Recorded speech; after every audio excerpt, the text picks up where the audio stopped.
Welcome back to another edition of KCSN's 21 Questions, our question and answers podcast where you guys ask us questions. We answer them for you guys. I'm going to pull all the questions today from the KCSN Discord because that is where we ask. If you guys are not in there, but you want to be to get some questions, you can always go to kcsn.com, subscribe to the newsletter. Once you do that, you will get an invite to join the Substack, and that is where you can get in all your questions for these weekly 21 Questions shows that we do.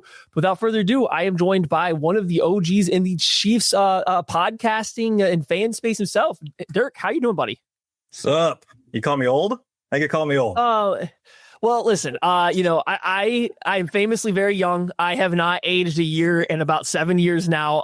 So yeah, everybody's getting older than me is essentially what we're going for. Well, your chest hair looks great, so you're doing doing good there. Just perfect because I don't have the overhead lighting right now, so you can't see there's grays, there's none, obviously, because of my lighting situation. So we're doing good. All right, now I just want to ask you. I haven't got to sit down and talk with you for a little bit, but so before we dive into these questions, I actually just want to ask you, how's the season been going for you so far? How are you feeling as a Chiefs? And I know you guys are talking about it week in and week out, but I don't get to sit down and talk with you about it. How is the season going? It's good. I grew real frustrated early on. Mostly with just Xavier Worthy going out and then just playing the same game because we had to play this game for 2 years now of whoa, when the receivers come back, when we figure this out, and it's just like we might finally get to see it, and then Xavier Worthy goes down, and I just thought the injury was going to be a lot more serious, so I was just I grew real tired of playing that game and then losing to the Eagles, and I've just really grown a hatred for the Eagles over the last 12 months or so. So much. And so those combined, I got a little crabby early on in the season, but things are straightening out now.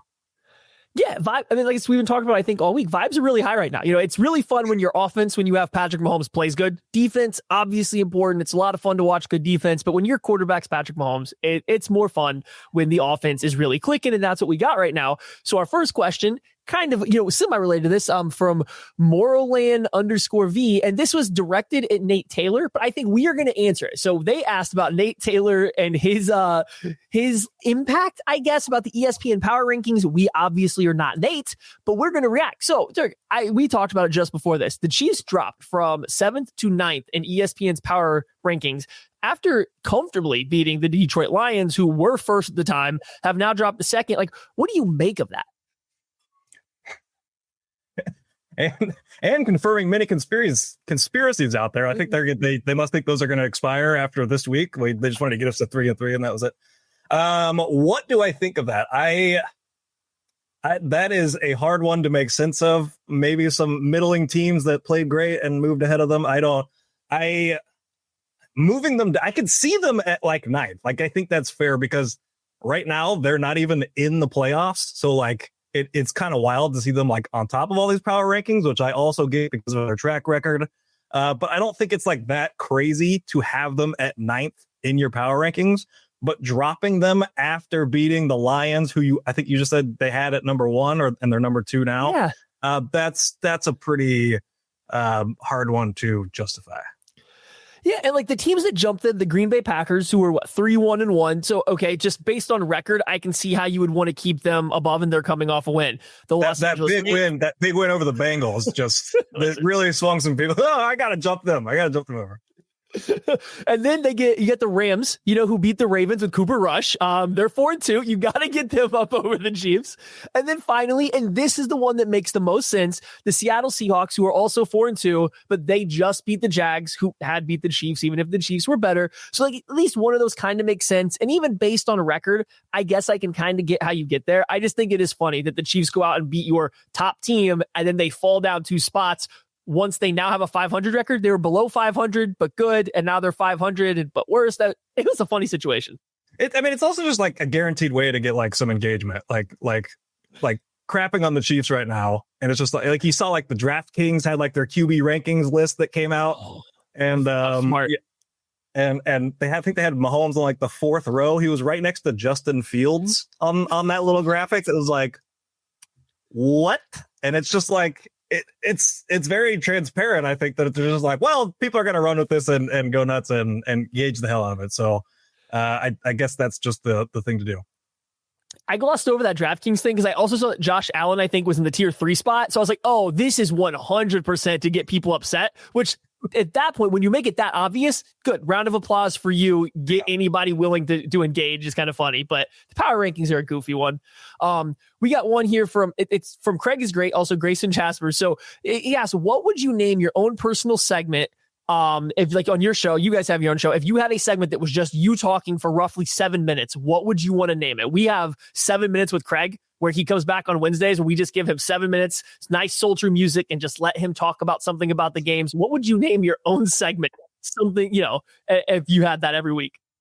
Well, I mean, we're kind of doing something this year. We're doing Dirk's big thing off the top of every show. So I'm kind of giving my big takeaway from every week. So I mean, if I don't do that, I don't. Yeah, I guess I gotta think of something. Do you got something? What are you gonna call you? Chest hair? So not really chest hair, probably. Don't let the nipple out. Maybe. People were yelling at me at that from the post game show because I also had a sleeping shirt on then. They come out in the post game show. It did, like unfortunately. I think. Is that like a thing? Oh, maybe only after wins. That's just like a little something. A little extra something for all the. A little extra something for all the fans when we win. Like, oh, I know what we're getting tonight. That's right. We give out a butt slap on Monday's lab, and then after post game wins, a half a nipple coming out. No, I think what I would do if I could now, like we have our own shows, we can do this. I could throw this into one of the lab shows. You have your Dirk's big thing coming out. It's like we have the power to do these. So I don't know if I need a singular segment for me, but if I did have something off the wall, I think we would have to like lean into the bit a little bit, do something like, Maddie's meathead of the week, which would probably just be Cam Scatabo every week headbutting something. But like we would just find somebody doing one of just like the most caveman-like things on a football field that we can possibly find and just kind of brand it that way, I think would be the move. I guess I would lean into my reputation and go be like a half-baked ideas is where. Oh, yes. That's where we get towards the back half of the podcast and things start getting more and more baked, if you will, maybe 3/4 baked if you make it all the way to the end of the show. All right, then Grizz had a follow-up here of this, and this is, I think this is a play on, the fact that I once picked the Bills to beat the Chiefs in the playoffs, but who wins when the Chiefs play the Bills? So early prediction on the Chiefs-Bills game. You don't got to go into super detail, but who wins? Interesting. It's in Buffalo, is that correct? I think so. I actually don't know. I'm not very good at the Chiefs schedule, if I'm being honest, like remembering it. So they've beat us 4 times. It is in Buffalo. They beat us 4 years in a row in the regular season now? Yeah. The Bills defense looks horrible, especially their run defense. But I don't know if the Chiefs are necessarily built to take advantage of that, both in terms of if they're good enough to, or if they're willing enough to take advantage of that. It's really put me on the spot here. What am I supposed to do? Pick the Bills? Right. I'll leave that do that. To you. I mean, I will say the Chiefs come in as the more desperate team just because of their schedule and whatnot. I guess they could be 5-3 and kind of right of the ship by that point, but I really think you've kind of seen them lean into, just because of these losses kind of adding up here at the start, like, most notably like Mahomes running the ball more, which you see usually save for like playoff games or big games down the stretch with like home field advantage on the line, big division games, stuff like that. But he's really going to that well over and over early this year because of the record when they started. So I will say the Chiefs come in as the more desperate team, even though they're only separated by a game now. But still, I'll stick with that reasoning and go with the Chiefs. Yeah, I'm looking at this. Like the Bills don't look like a very good team right now. Obviously, they have Josh Allen, and like the offensive line is still very good. They have James Cook's great. Like they have some good players. Obviously, they can win a lot of games, and I think they are overall going to be fine. But they don't look good right now. They don't look like they've been performing particularly well. They look like they're a little bit easy to get unsettled. And we as Chiefs fans have kind of seen the Chiefs go through similar processes before, and they come up and show up for big games. So I don't want to lean too much into it, but I do struggle to see where this Bills defense, the way it's playing right now, is going to get stops on this Chiefs offense, the way they're playing right now. And now you're adding in Rashee Rice back to the mix, so they're only going to be better. I really struggle to see where their stops come from looking at it from this far back.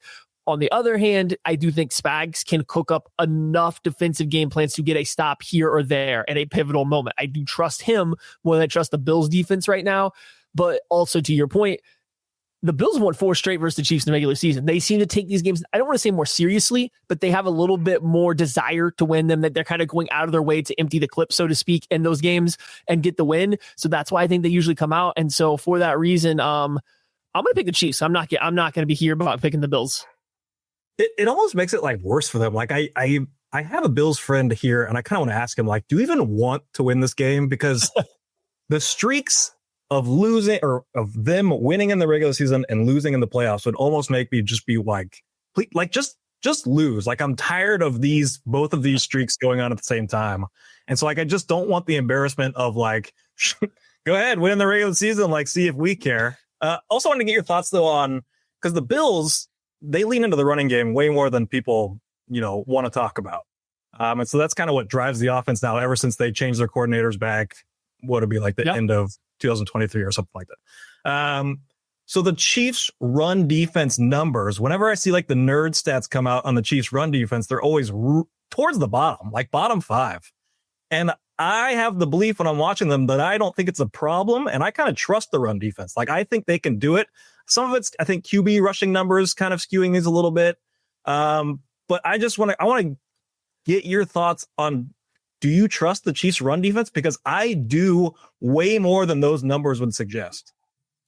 Yeah, the numbers are scary, right? I mean, the number that they're like, I think 29th in like EPA per rush given up. Now, that is, quarterback is a big part of that. And I think, like, if you look at what happened in the Chargers game or the Jags game, where you had Herbert and Lawrence picking up first downs, which is really going to skew those numbers a lot, especially on third downs. So I think there's some big swings in there based on QB runs. I'd really have to dive in and look at it from running backs specifically, because generally speaking, they held every good running back they've played in check. Saquon Barkley didn't have a monster game against them. Jahmyr Gibbs had a good series or two, but it wasn't a monster game by his standards. Derrick Henry obviously didn't do a whole lot. So they've been able to pull it together, and I think at least get enough stops to make teams not just want to run the ball down the field over and over again.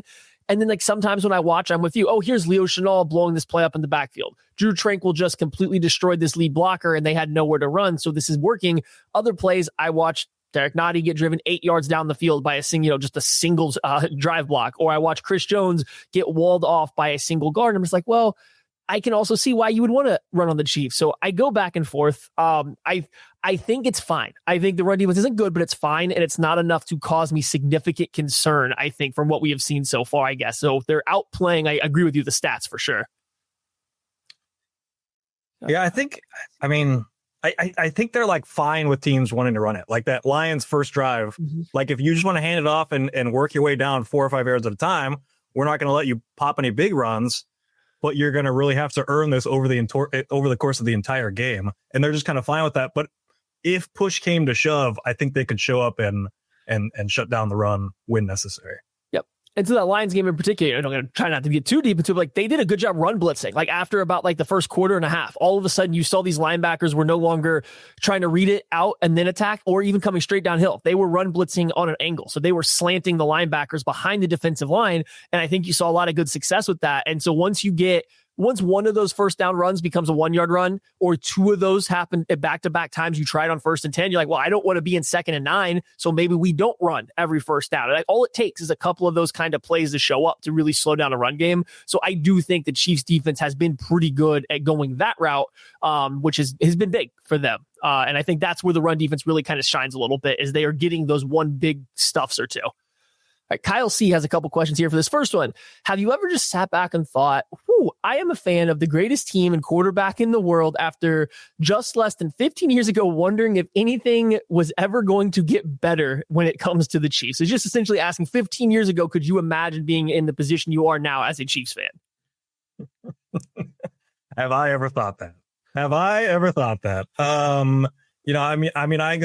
go to the beach regularly and just stare out at the waves and the water, and that's basically all I think about. So, yes. Do I think about that? Yes, quite often.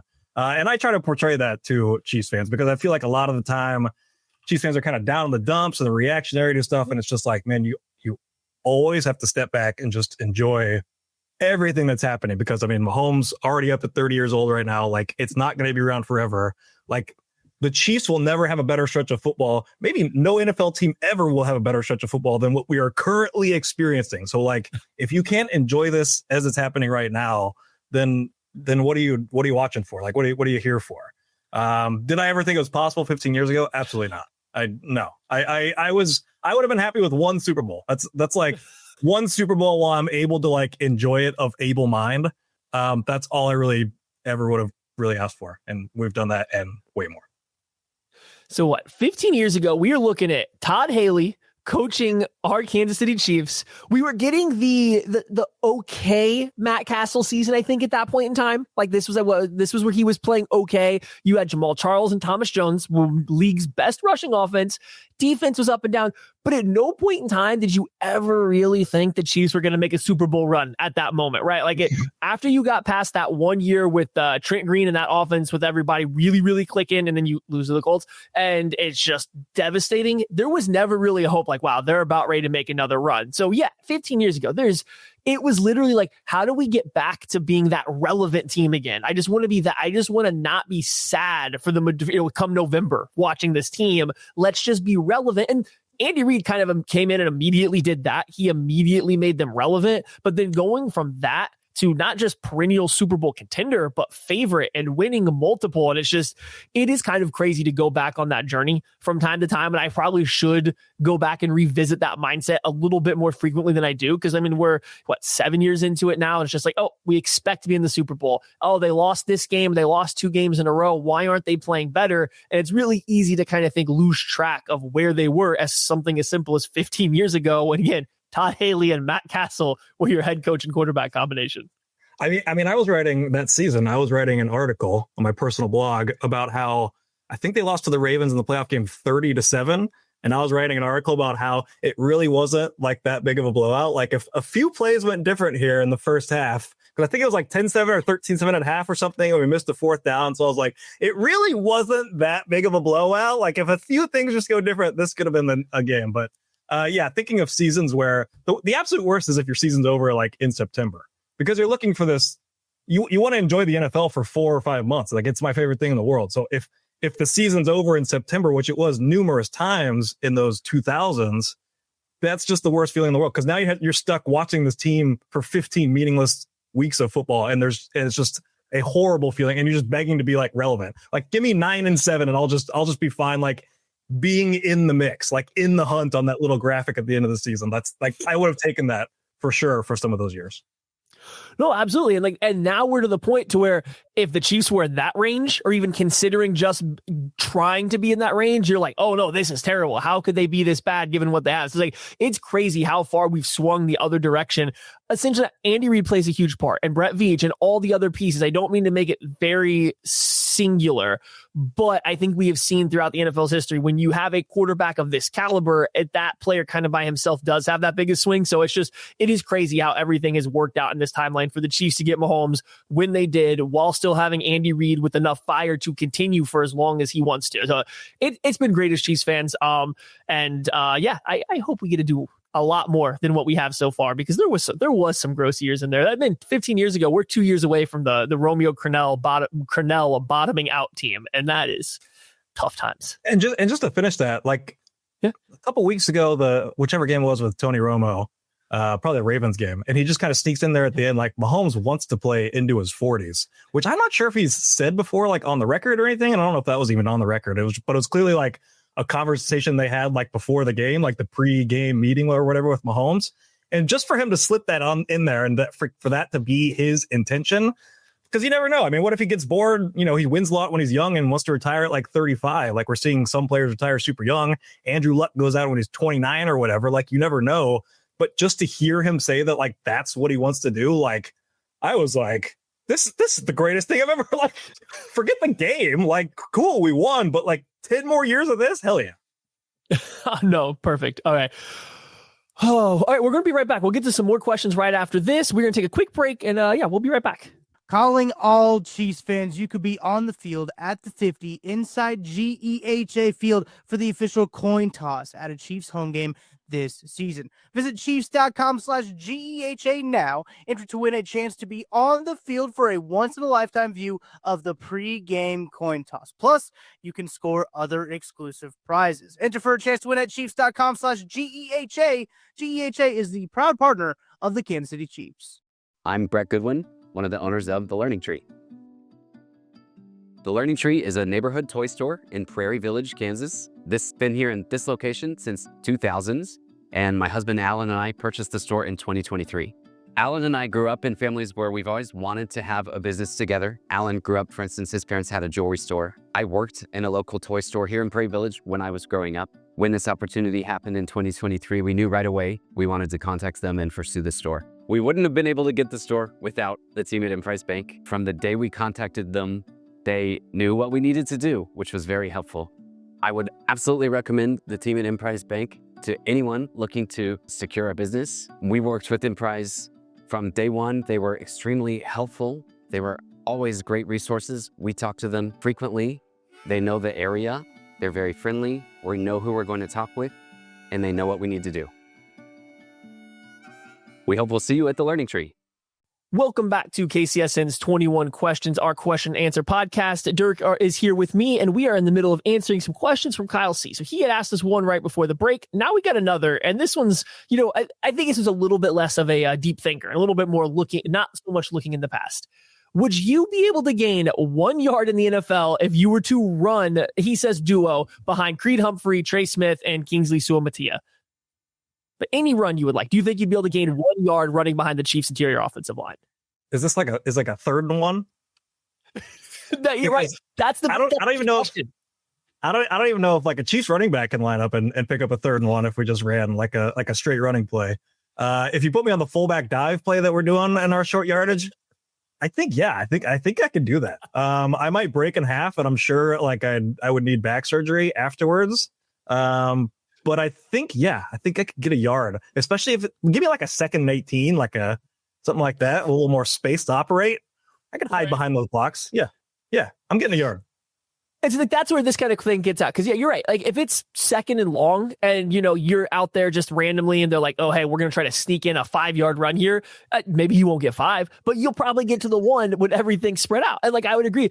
I will say though, when these questions come up, it always hits me like running. Everyone goes to the running because you're like, oh, the offensive line is going to give you enough space to make 1 yard. And while that's true for NFL players, I don't think the average person always understands how fast things move. So while the offensive line might give you a yard, if you're not, 1, seeing it, and 2, like ready to hit it right when it's there, it disappears real fast. Like even just being at like D2 college level, watching how fast some of this stuff disappears, or when you get to go to a college game and maybe you get to get really close to the action and you get a really good angle, it's just stuff happens fast. So I think I could get to 1 yard on a play given the right circumstance, but boy, you have to be really, really ready to just sprint 100% and know that you were about to get absolutely destroyed. Like you can't hesitate. You can't try to read it out because you're not going to be able to do that. You just got to go and hope there's enough space ahead of you. I would definitely need a clean pair of pants afterwards for sure. Maybe beforehand. Not a white on white day. Maybe. Give me a red on red day. I sit in timeout when I'm in the backfield, just staring at the line like, no. I need to change. Wardrobe change. Oh, gonna get a Paul Pierce action. Get the wheelchair out real quick. All right, another one from Grayson here. What is Rashee Rice's stat line this week against the Las Vegas Raiders? We kind of talked about this a little bit towards the end of the lab, so I'm gonna give mine real quick while you think about it. I do think Rashee Rice leads the team in targets this week, and it's not just trying to force him the ball or anything. I think it's just his role in this offense is the position that gets open the most frequently. They're not necessarily designing plays for him, but his role as being that slot player, the guy that does a lot of the over the middle of the field stuff on third downs, working short to intermediate, that's the position that they often get the most open. Think of Travis Kelce over the years, Rashee Rice even last year before the injury. So I just think his role gets a lot of usage, and I think he's also very good. So I'm going to say, 8 catches and maybe not a ton of yards in this game, just because I don't know what the Raiders are going to do. They might try to play it really soft coverage. Give me like 8 catches. Let's call it like 90 yards and 1 touchdown, I think, by the end of the game. Yeah, it is interesting because he's coming off like a suspension, not like fresh back from an injury, but he's also like coming off an injury from last year. So you don't know, is he fully recovered from that? Is he fully in game shape right now? Like it's kind of hard to project those things without actually knowing. But I think they will try to get him involved early. But I don't think he'll be like dominating or anything. Like I think it will be brought along slowly. So I'm going to say like 3 catches in the first quarter. And then he'll finish with like 6 for 55. Yeah. Yeah, and I can definitely say, I don't know how they're going to roll him out. They used Worthy a lot when he first came back, but they also didn't have other options, right? Like they didn't really have a lot else they could do. They needed him, whereas this game, you can easily envision the Chiefs' offense really clicking and doing well without having to go to Rashee Rice. So I am intrigued to see how they bring him along. We had this one from B. Higgs. If this is Travis Kelce's last season, what is the most fitting way for him to go out? Not saying another Super Bowl win, but just like, what about the narrative from this season that you think would be perfect for him to end his final year on? A narrative that'd be perfect. Okay. Do you got something? I'm thinking right now, I mean, like, taking away, obviously another ring we would prefer as a fan, and I think he would very much like, but I'm trying to think throughout Travis Kelce's career, what is something that would really go well for him? And honestly, I think I figured out actually a playoff game. The Chiefs are losing. Let's even go overtime, because one of the plays for Kelce that sticks to me is that Chargers catch in overtime where he catches the ball over the middle of the field, then hits his little drop step spin and runs away from everybody and scores. He doesn't have. I was there at that game. Ooh. Oh, that's one of the plays I think is going to stick in my mind. And also the leap into the end zone from like the 5, I think we saw last week, he doesn't have that juice in him either. So those exact 2 plays I have to rule out right now. But overtime, a catch over the middle of the field, kind of over the ball like we saw in that Chargers game, but that's not it. We know we can't backspin out of this. We can't do that little drop step and outrun everybody. What we can do, we can hit a lateral. We can hit somebody, let's call it Xavier Worthy coming underneath him in overtime of the AFC Championship game. Let's see him put in the Super Bowl, AFC Championship game, hits a lateral, a pretty long one too, to Worthy coming underneath him. Worthy catches it, outpaces everybody up the sideline. We essentially get like a version of that Kadarius Toney play again, and we go off for a big touchdown, and they win off of a Travis Kelce downfield lateral. I think that would be the perfect way for his season to go out in any fashion. Man, I saw that play pop up for some reason over the last week, and it just sucks that play has gotten lost in lore, because it was amazing to see like a downfield lateral get used in a moment like that. Like it's so infrequently used in general, but like on a game-winning drive like that, it was just like never seen anything quite like that.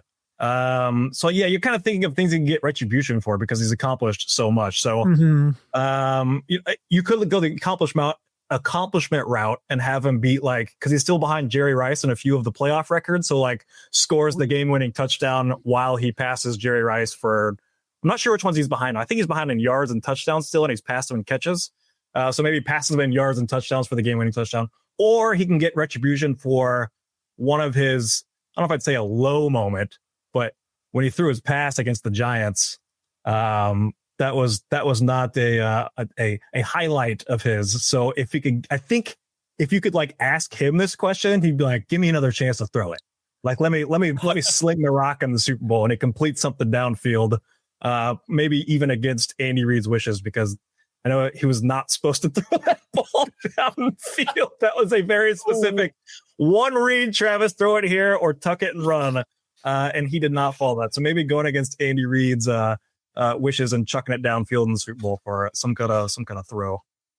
That college QB devil on his shoulder took over. So yeah, you were right. He's only 2 touchdowns behind Jerry Rice and less than 200 yards behind him for at least touchdowns and yards. I don't know about receptions. I haven't looked that one up yet. But so yeah, you could definitely just have him. Yeah, that would be a good way to going out, taking all of those. And yes, he's ahead of him, I believe, in reception. So getting some awards. That kind of adds up too. Like 200 yards and 2 touchdowns. Like he could be passing that if they make another Super Bowl, like his 3rd playoff game, getting to 200 yards this playoffs. Like it kind of lines up fun. Okay, let's wrap it all together. He's going to have a lateral for the game-winning touchdown. He's going to throw a touchdown long ball in the Super Bowl, and he's going to pass Jerry Rice for all the records. There we go. What a game! the best individual game in NFL history. We nailed this question. And we'll put him out there like he used to early in his career on the Hail Mary to knock the ball down as well. Why not? Okay. Hey, another thing he could be better at than Gronk, because Gronk went back there on that one Hail Mary and had like the most pitiful tackle you've ever seen. So he did do that. Another one thing he could one up Gronk on. All right. So since everybody's got to eat, the Rashee Rice nickname, what is the local buffet ranking scale for future offseason? Okay. So this question I think is mostly directed at me because we do rank the Chiefs position groups off of Kansas City local restaurants every offseason, and people love it. People love the food ranking and gas station scale. But he's asking for a buffet ranking. Hokie, I'm just going to pocket this for now. I will see if I can think of enough Kansas City local buffets that aren't just all chains that I know of everywhere, and see if I can come up with a good way to rank buffets in the Kansas City area. I might even, have to ask around some people that are still there too. Did you say no chains? So like no like Pizza Street or like Old Country Buffet? I'm okay with the chain for one or two of them, but not all chain. Like for the top ones, I prefer it to be something that's pretty much just in Kansas City or very few places. But like usually like this, so it's like 4 tiers. The third tier or like the second lowest tier, I usually go with like a quality chain restaurant that's just like, hey, everybody likes this, but nobody loves it. But outside of that, I do try to keep it a little bit more local. Instead of maybe Godfather's. I'm not sure how much that extends, but the Godfather's buffet is a good up here. That was an elite buffet. Their dessert pizza that's a good. Okay, maybe I can even just go pizza buffets. Honestly, now that I'm thinking about it, it's a lot of chains, but I might even just do pizza buffets. So see, we're working on something, Hokie Chief. I got you. I got some ideas for this next offseason, but that's on there.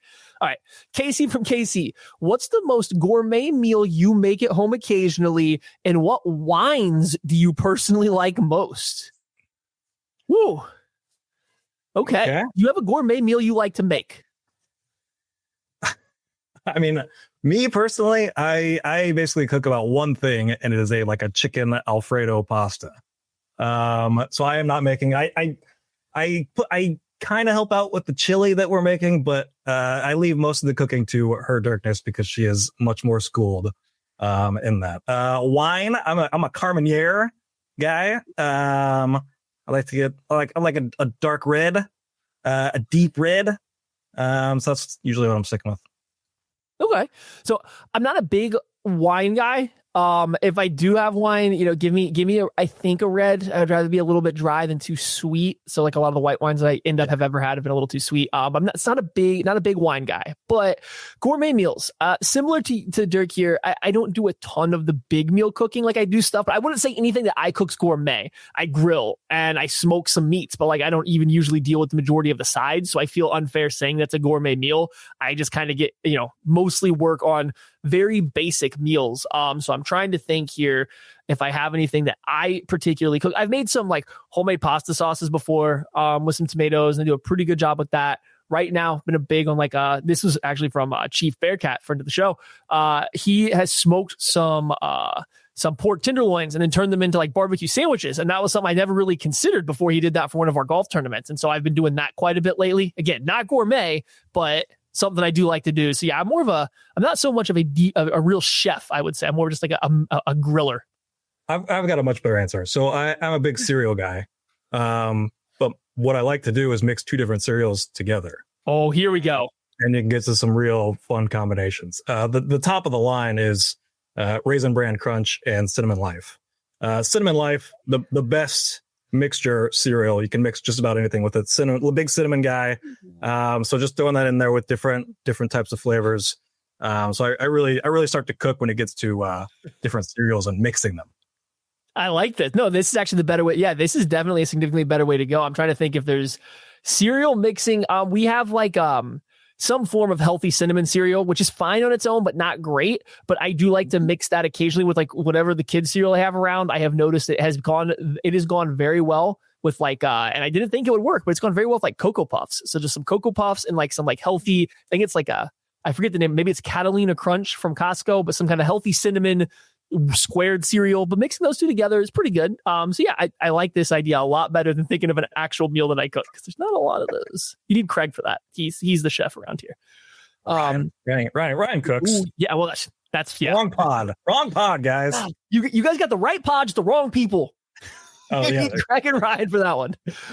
Yeah, okay. No, we know it's a little early for the draft, but I don't know how much college football you have watched. So if you have any thoughts on these two, please by all chime in. This from Himby or Bust. Thoughts on LT Overton, defensive end from Alabama, or someone like TJ Parker, defensive end from Clemson.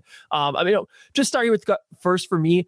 I really like LT Overton. I don't think he's ever going to be an elite pass rusher, but he's really good versus the run, power-based guy. If it sounds like I'm kind of describing a George Karlaftis or any Steve Spagnuolo-esque player, because I am, I think he's got a little bit more juice than some other guys like the Danas or even Charles Omenihu at this point in time. So I do like Overton quite a bit. I am curious to see how he tests, because if he doesn't test great, he might fall towards the later part of round one, just because I don't think he's the bendiest guy. But TJ Parker seems like he's going to go a little bit higher than where the Chiefs ultimately end up drafting. So yeah, I like both those guys. I think Overton screams Steve Spagnuolo to me quite a bit, though. I don't know have you watched much college ball yet so far, Dirk? I do watch college football, but I don't know like the top prospects or anything. Sure. So I don't. Nebraska, right? Yeah. Okay. Keep your eye on Nwaneri. It was he was the number one recruit, went to Missouri originally, transferred to Nebraska, led the Big Ten with 8 pressures this week. So I think he's either a redshirt freshman or a true sophomore this year. But yeah, he'll be big, not this year, but in a couple years. Who Nebraska got this coming up this week? You guys they got Minnesota on a Friday night. I don't know when this posts. It might have already happened if this. No, it'll be tonight. You guys are listening to this probably like this is coming out right before that game, probably literally within hours of that game. Huge play. Hell yeah, let's go. No, perfect. Okay. From Lee 87, do we think Josh Allen is just in a slump? What is a question? Is Josh Allen just in a slump, or was his statement that his wife has taught him there is more to life than football actually cooked him and made him washed? Cooked them and made him watched. Is that like a quote from her? That's something she said? He said that. Josh Allen said like one of the best things about Haley Steinfeld or like meeting her or something like that was she has taught him there is more to life, or I think it was he is more than a football player, I believe was actually what the quote was. And so for reference, Brady gave up his marriage to Giselle for the Super Bowl run. And luckily, Brittany Mahomes seems just as competitive as Patrick. So there was just a reference point was added in there. But he was just asking, do we think that Josh Allen is no longer paying as much attention to football because of Haley Steinfeld? Yes, absolutely. That is definitely what is happening. I just want to say on like the wash thing, I saw a fun stat. Josh Allen's last 3 games with 2 interceptions and 4+ sacks. 2025 Falcons, 23 Jets, 22 Jets. All 3 defensive coordinated by Jeff Ulbrich. So that's kind of interesting. It's always kind of interesting when like a coordinator has like a ton of success like against a specific player, and you kind of wonder what he's doing and if other teams can kind of copy that. So I just thought that wasn't on my radar whatsoever until I saw that from our guy Scott Katzmer. So that was kind of interesting. And it's curious because that's not like those defenses have stopped everybody, right? Like I think the 2022 Jets defense, I think it was pretty, or 2023, I guess, was pretty decent, but but outside that, it wasn't like Ulbrich was, coordinating amazing defenses that were shutting down the entire league. They just, for some reason, have Josh Allen's number a little bit. And then I go back and look, it's like, well, they blitz him a lot. But so does Steve Spagnuolo, and Josh Allen has a great read on Spags now. Early in his career, Spag kind of had him in the torture chamber, but he's got a great read on what the Chiefs are doing. He always knows where his outlet pass is. He always knows when to scramble. Like the Chiefs have not been able to blitz him effectively for about 2 years now. So it's interesting that Ulbrich is having so much success with what I would think on the surface, without having to dive in by any means, just on the surface is a similar game plan that you would think he sees from the Chiefs. And it just really has got him a little confused the last few times they played. So that was interesting when I heard that too. It's one of those where it's like, you wonder if that's like a specific game plan. Like you talk about like the Chiefs being everybody's Super Bowl and like teams putting more into that game plan, or like a playoff game. Obviously you're going to pour everything that you have into that. So like getting hyper specific with these Spags blitzes, identifying or whatever, and have like a specific answer to each of those. Whereas week to week in the NFL, like you can't do that ahead of a, week 6 game against the Atlanta Falcons. It's just not enough time. Because people always kind of say that, like the game plan harder for the Chiefs kind of thing. And so you kind of wonder how that actually plays out in a game. And I feel like that might be like one of those, for instances. Yeah, and especially with the Falcons, this particular game too, coming off, I believe, a bye the previous week. So yeah, maybe there's a little something like they were just able to give a little bit more emphasis to that. The Bills said NFC opponent that we, win, lose is not the end of the world either way. We'll just go and do our stuff. So yeah, there could be certainly a game planning aspect. I want to ask you something. When I got on with you, I like to ask you like nerdy things because you know more about like coaching football and X's and O's and that type of stuff.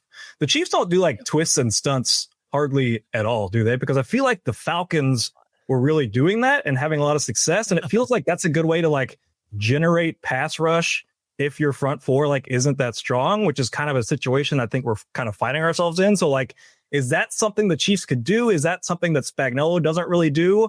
Or what do you think on like Chiefs doing like more twists and stunts like that? Yeah, that's not been something that they typically do a lot of, actually. And I don't know. I don't have a great reason for it. I'm going to assume that it starts with Spags really wants them to be assignment sound in the run game. And so stunting and twisting can have a good effect. Like if you know where a run's going to go, you can absolutely like run a stunt that blows it up the blocking angles and everything for an offensive line, but you can also get caught entirely out. If you happen to be slanting the wrong way or have the spike and the loop player be the wrong position, you can really give it up. So I think Spags, and maybe this is a Joe Cullen thing too, but I feel like he did a lot more games up front when he was the defensive coordinator in Jacksonville, just off the top of my head. When Spags, when he wants to play, he just wants to constrict the pocket. He wants to be assignment sound, and he just wants that pocket to slowly constrict around the quarterback. And then you have your Chris Jones, or before OCU Minora or Michael Strahan, pick whatever team he's been at. He's had the ace pass rusher, but everybody else is just kind of there to constrict the pocket down, keep the quarterback in place, keep the running backs in place, and let your star players go. So I think he is a little hesitant to lean heavily into the stunting, the twisting kind of stuff, and being a 4-down front team instead of a 3-down front. So 4-down defensive linemen versus 3, I think plays a role. When I look at their body types, though, they have a lot of these bigger guys, not the fastest, not the bendiest. I think it makes sense for them to do more stunting and twists. And I've often wished they would. It's just, I think he just doesn't want to lose that like gap integrity, both as a rusher, as a pass rusher, and a run defender. So yeah, it is something that I always keep an eye on every year. I'm just like, I wonder if they're going to do a little bit more, but it doesn't seem to be something that he wants to really dive into. Do you think it's on the table? I mean, like, I feel like the pass rush is generally better than it has been this year. And I don't even know, like, if you're looking at each guy along the line, like, I feel like it should be better than what it's been. Even despite like the pressure numbers and their sack numbers are probably even good. But like, I feel like most Chiefs fans would agree, like on most generic pass plays, they're dropping back. And if we're rushing 4, like we're not getting home unless Chris Jones just wins immediately. Yeah. I don't think it's on the table to become a team like the Rams or the Falcons where it's happening a lot. Like I wouldn't be surprised if those two teams, and like, hey, there's some defensive coaching crossover there. So it makes sense. I don't think that the Chiefs, it's on the table for them to become one of the league leaders in it. But I do think if it continues to go this way, where the only time they're getting pressure is Chris Jones or this slow pressure, then yeah, there's definitely a chance that they add in a little bit more. I just think the Chiefs are always going to be basic with it. It's going to be, oh, here's your basic, tackle and stunt. And it's just one guy spikes, one guy loops. Or maybe they'll get real crazy and have a defensive end loop all the way around like 2 gaps. But I don't think you're going to get quite the chaos that you seem to get from some of those, especially NFC teams right now. And it's, again, a lot of those guys coming from the Rams, like defensive side, not the Fangio stuff, but like what they've had going on there since. So more, yes, lead the league like some of those teams. No, I think that probably won't come until you get a defensive coordinator change, because I don't think that meshes as well with what Spags likes to do with the back 7 so much as the front defensive line. I just feel like that's like their biggest weakness right now. So I'm curious, like how what their plan is to shore it up. Just unless it's just be better, start winning. Oh, we might have a question coming up on that here in just a little bit, but first, we're going to take a quick little break and then we'll be right back. Chiefs Kingdom, I have got a question for you. What is your favorite touchdown?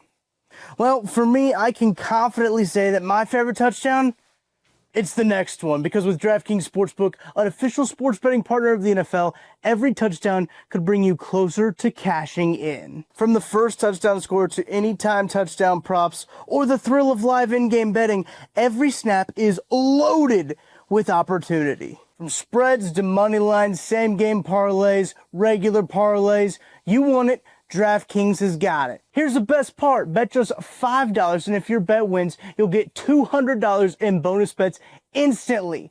I use DraftKings Sportsbook, and you should too. Your team hitting pay dirt pays out to you.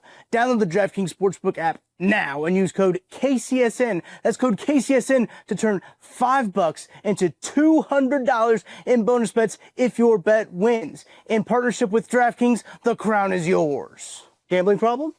Call 1-800-GAMBLER. In New York, call 877-8-HOPE-NY or text HOPE-NY 467-369. In Connecticut, help is available for problem gambling. Call 888-789-7777 or visit ccpg.org. Please play responsibly. On behalf of Boot Hill Casino and Resort in Kansas, fees may apply in Illinois. 21 plus age and eligibility varies by jurisdiction. Void in Ontario. Bet must win to receive reward. Minimum minus 500 odds required.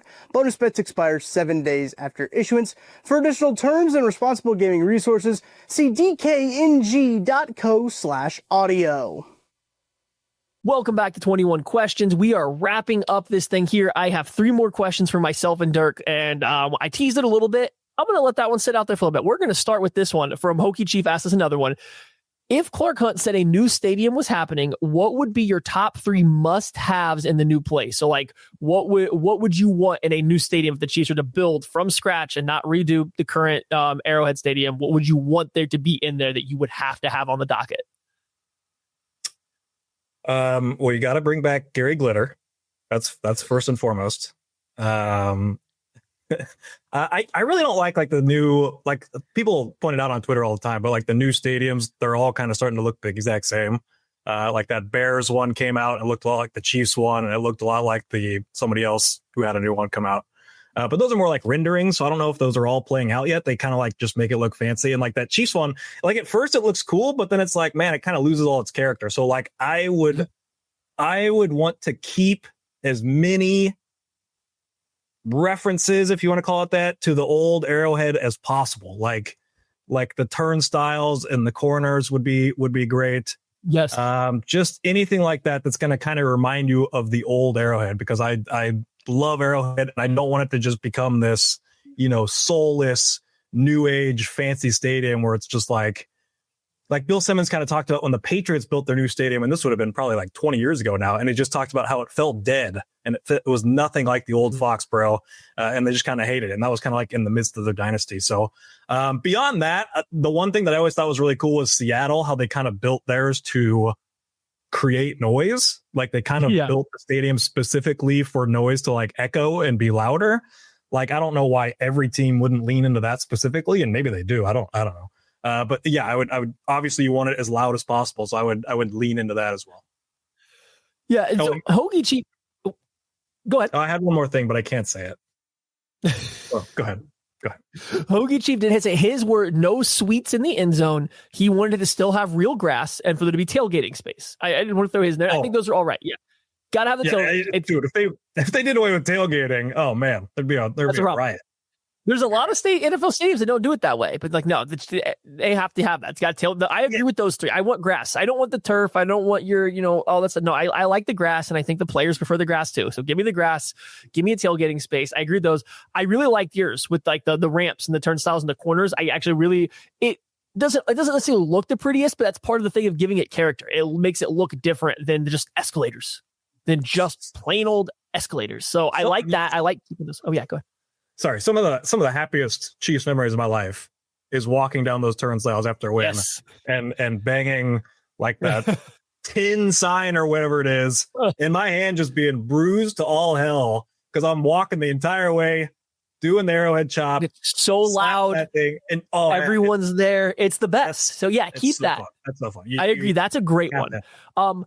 You went with the stadium shape of Seattle. I like the stadium shape of Arrowhead. It's not quite as vertical as Seattle is, and I think that makes it probably better for like more people to have a good view. I think that's the thing with Seattle is it's pretty vertical.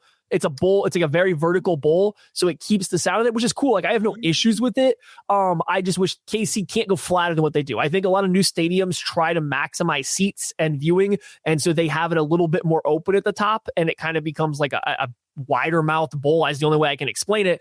I do like how Arrowhead's relatively vertical. When you're on the field, it looks high. Like it looks like it's a ways up to the top. I don't like some of those stadiums that don't look like they're very tall. Like standing on, and it's indoors, but standing on Vegas's new stadium, which is a beautiful stadium on the inside, honestly. But like standing there, it doesn't look tall. It doesn't necessarily look daunting to look up. So I really like that about Arrowhead right now. So keep the height that it has, I guess, is like a big thing. So you're saying it goes high, but Seattle's goes even higher? Yeah, I think Seattle's just like, I think, and this is how the noise aspect works for it. I think it just like goes a little bit higher. So the higher up the walls go, it's a little steeper, I guess would be the best way to say it. Or maybe when they do different levels, maybe it overhangs more, right? I don't know like exactly. I'm not an engineer. I'm not Craig Stout. So like he can yell at me about this, but I do think that they create an even like taller bowl so that the noise stays in there a little bit better. I think how they do it. And I'm sure there's a big part of it's like how where you have your level breaks and how much noise gets trapped on like the ceilings and stuff. But I do think there's even a bigger bowl shape than the Chiefs. Well, so one of my complaints, I've been to Arrowhead a lot. I've sat like in the very top row multiple times, and it's not a bad seat. Like you can see just fine. I don't think there's a bad seat in Arrowhead. And then first time going out to SoFi, so we sat up top, and you could hardly see the game. Like it was really difficult to like tell what was going on. And you're almost kind of just like watching the screen more than anything because it's at eye level. So it's eye catching. So that's work, but you also want to know what's going on. And if you're just looking at the players, I mean, we're pretty high up and it's just hard to tell what's going on. And it's way higher up than Arrowhead is. Now, I don't know if that's like the build of it necessarily or just like more stuff in between, like because there's like 5 sections there and Arrowhead only has 3. So I'm not sure totally what causes it, but I will say sitting up top at Arrowhead, always a good experience, can enjoy the game, see what's going on. Up top at SoFi, not like that at all. So I would prefer to avoid that because the upper levels, some of my favorite Chiefs games, the fans up there, the experience up there. And so I wouldn't want to get rid of that for those guys. No. And I think my final thing is I don't want a screen in the, they won't have a roof, so you can't do it. But like, even if they were to put a temporary roof, I don't want a screen in the middle of the field. I don't want that. I will keep them on the end zone. Now, I will say this, make both the screens on the end zones both big. I don't need one big and one small. You make them both big, please, because I don't want to only be able to look one way, but I definitely don't want a screen in the middle. I know some stadiums have done that, and that I can be okay without. All right. I'm going to do this final one here. And this just question here is, do you guys think, to both of us, do we think the Chiefs are going to make a move at the trade deadline? And if so, who would you want it to be if you think they're going to make a move? Who would I want it to be? I think the two kind of options are either running back or pass rusher. I'm not sure where else you'd really go. There are some fun names at running back, like, man, Achane. I don't think he's an option.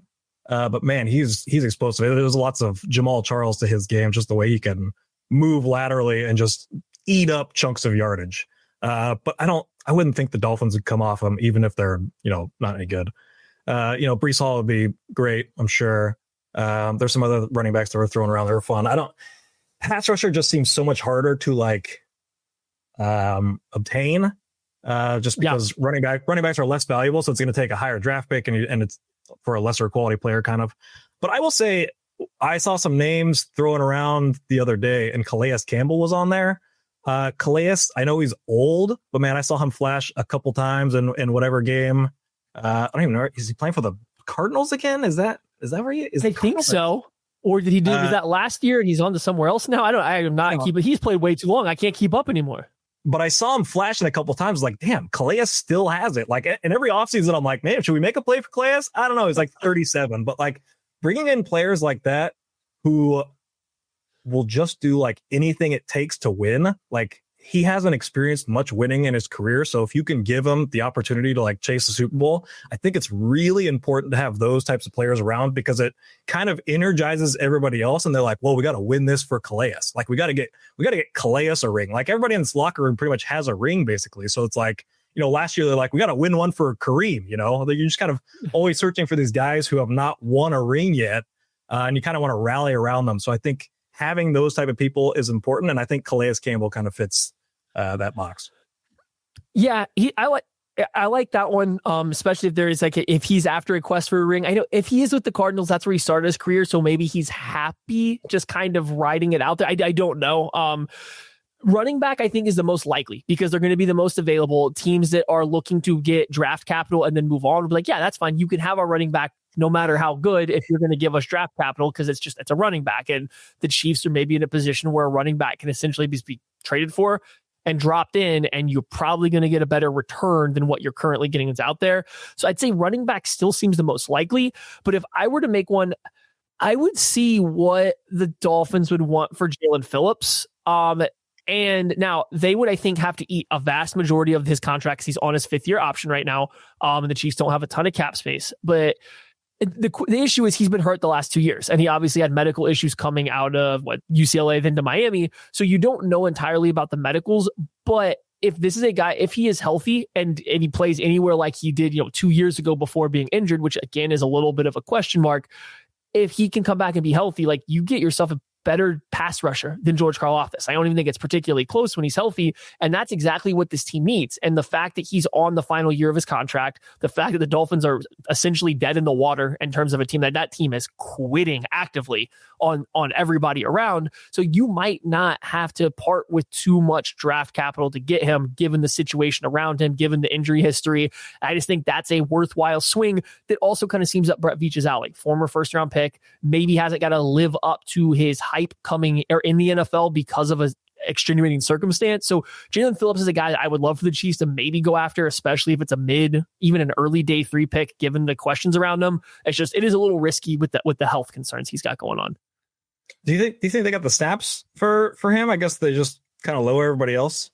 Like I feel like they have like a number of guys that they want to play at defensive end, but like the production isn't there. I mean, you're paying 3 veterans. You have Gelati as a 3rd-round pick. He's kind of eating up some snaps, but not giving you too much. You think they just kind of slide everybody down and squeeze them in there? I think it would make more sense if the plan would be to sign him into an extension, because I think at the end of this year is when Dana's contract is up. Or it's either the end of this year or next year, and Charles Omenihu's on a 1-year deal. So I think this move would make more sense if the goal was to sign him to an extension and have him around for more than just half a year. If it was entirely for just half a year, maybe he just is a situational pass rusher, right? And it's not that he's a bad run defender, but maybe you only bring him in on 3rd downs and just see what he can get. And it's really about ramping him up for the playoff run, kind of, different player type, but kind of what they did when Terrell Suggs didn't have to play because he was hurt, but more like what Dunlap did that first go around. Like they kind of saved those guys and brought them along a little slower. So it would just come at the cost, yes, of Omenihu or Gelati snaps, but I don't know. If you're the Chiefs, I don't know if you feel a big letdown from having those guys on a lower snap count. And with Dana and Omenihu probably not being super long-term answers, I think you probably live with that if you think you're getting a better player. Yeah, I think that's fair. All right, Derek. Well, thank you for joining me for this. That is it, guys. We answered 21-ish questions from you guys. We appreciate it so much from y'all. We will be back next week with 2 new people in here hanging out with you guys and telling you all about it. So enjoy your weekend. Enjoy this Chiefs hopeful win over the Las Vegas Raiders. Enjoy the Nebraska game starting right now. And let's go. Dylan, Raiola, doing it. Raiola.